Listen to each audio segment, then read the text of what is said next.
Of all, there's a story about a Zuma ambush in the Bloemfontein rally, which is purporting that there was a trap set.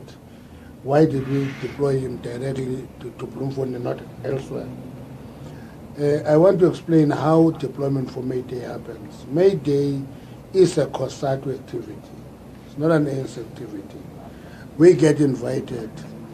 The tradition we've established is that the president goes where the president of COSATU goes. The deputy president goes where the first deputy president of COSATU goes. The national chairperson goes with the second deputy president of COSATU. I go with the general secretary of COSATU, DSG with the DSG of COSATU, TG with the treasurer general of COSATU. That's how we deploy. We don't even think about that. Then we deploy NEC members to the various rallies. We were present in all 16 rallies, by the way, of COSATU on Monday. We're present in all of them, incident-free, except in Bloemfontein and in Polokwane.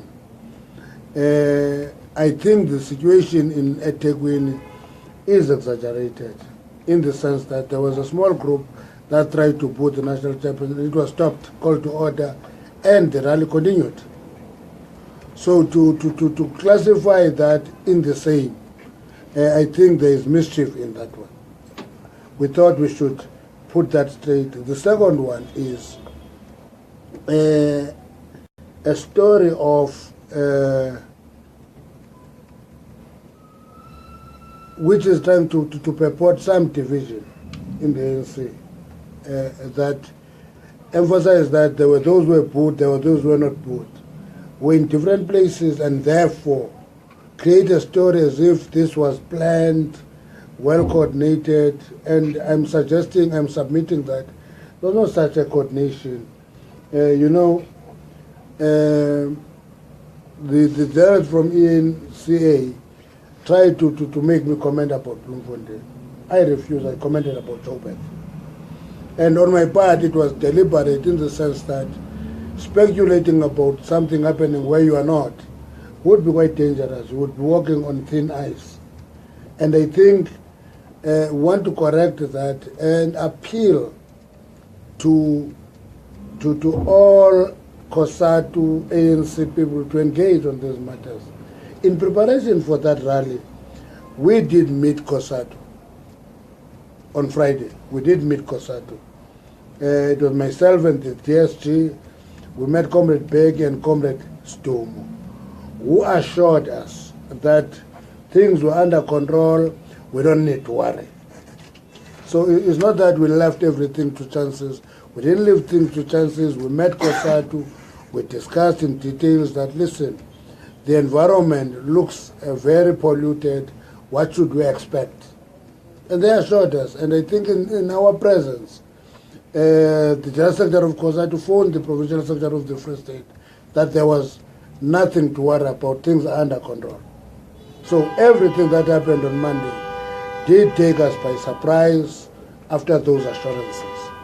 So it's not a question that we said we walked into a trap and therefore we couldn't anticipate. We anticipated. Actually, even the what happened in Polokwane, we tried to anticipate. That's why we queried the ordering. I don't know if people notice that. I always know that because in the alliance, there's a particular ordering of speakers. It was only in Polokwane where there was Sango, then the ANC, then the Communist Party. That ordering, we found it very strange, and I think that is where the mischief could be detected. Because ordinarily it should be Sango, the SACP, ANC, then COSATU because the COSATU event. But where it is an ANC event, it would be ANC, SACP, COSATU, and Sango. And then when you allow them to speak, you start from Sango, SACP, no COSATU, SACP, then ANC.